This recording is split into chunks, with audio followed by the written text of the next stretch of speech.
నడకను మన ఆరోగ్యాన్ని బేషుగ్గా ఉంచే దివ్యమైన తారక మంత్రంగా చెప్పుకోవచ్చు. అయితే నడకలోనే ఇటీవలి కాలంలో తాయ్ చీ వాకింగ్ అనేది బాగా ప్రాచుర్యంలోకి వచ్చింది. మనం రోజువారీ చేసే నడక కంటే అత్యంత నెమ్మదిగా ధ్యానంలా చేసే తాయ్ చీ వాకింగ్తో ఒత్తిడి తగ్గడం మొదలుకొని కీళ్ళ నొప్పులు మాయం అవడం వరకు చాలా ప్రయోజనాలే దక్కుతాయని చెబుతారు నిపుణులు. చైనీస్ మార్షల్ ఆర్ట్స్, మెడిటేషన్ కలయికతో రూపొందిన తాయ్ చీ వాకింగ్ గురించిన పూర్తి వివరాల్ని ఇప్పుడు తెలుసుకుందాం.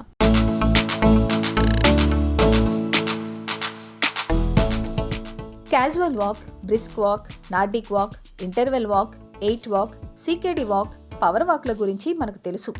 మరి తాయ్ చీ వాక్ గురించి తెలుసా? చైనాలో చాలా ప్రాచుర్యమున్న ఈ వ్యాయామ ప్రక్రియ గురించి ప్రస్తుతం సామాజిక మాధ్యమాల్లో విస్తృతంగా ప్రచారమవుతుంది.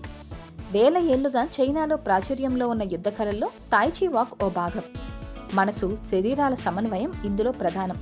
దీనిని సరైన విధానంలో నేర్చుకోవడం అత్యంత కీలకం. పూర్తిగా కదలికలపై దృష్టి సారించే వ్యాయామం ఇది. ఒక కాలును తేలిక చేసి మరో కాలుపై భారం మోపడం అనే సూత్రంపై ఇది ఆధారపడి ఉంటుంది.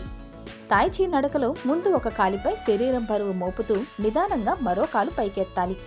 ఆ తర్వాత గాల్లో ఉన్న పాదాన్ని మడమతో మొదలుపెట్టి నెమ్మదిగా భూమిపై పూర్తిగా అంచాలి. ఇలా ముందుకు కొనసాగాలి. ప్రతి అడుగు శ్వాసను గమనిస్తూ వేయాలి. కీళ్లపై అధిక భారం పడకుండా నియంత్రిత బరువు మార్పిడిపై దృష్టి పెడుతూ నడవాలి. తాయ్ చీ నడక వృద్ధులకు ఎంతగానో మేలు చేస్తుంది. వృద్ధులకు మోకాల నొప్పులు, బిగువు, నడుము నొప్పులు ఉంటాయి. ఈ వాకింగ్ కీళ్లపై చాలా తక్కువ ఒత్తిడిని కలిగిస్తుండటంతో వారికి ఉపశమనంగా ఉంటుంది. జారిపడే ప్రమాదం తక్కువగా ఉంటుంది. నొప్పులు, కీళ్లవాతం ఉన్నవారికి తాయ్ చీ అత్యంత సురక్షిత వ్యాయామం. ఇవి ప్రయోజనాలు: మనసు, శరీరంపై ధ్యాస పెట్టి చేయాల్సిన కసరత్తు కావడంతో ఏకాగ్రత పెరుగుతుంది. అవయవాల మధ్య సమన్వయం మెరుగవుతుంది. రక్త ప్రసరణ, శ్వాసక్రియ, ఊపిరితిత్తుల పనితీరు మెరుగుపరిచే సున్నితమైన ఏరోబిక్స్లా పనిచేస్తుంది. చాలా కాలం శారీరక శ్రమకు దూరంగా ఉన్నవారికి, ఏదైనా అనారోగ్యం, గాయాల బారిన పడి బెడ్ రెస్ట్ తీసుకున్నవారు తిరిగి ఫిట్నెస్ ప్రపంచంలోకి అడుగుపెట్టడానికి ఇది మంచి ఆరంభం. ఎలాంటి భయం, ఒత్తిడి లేకుండా దీన్ని సులువుగా చేయొచ్చు. వేగం, హడావుడికి తావుండదు.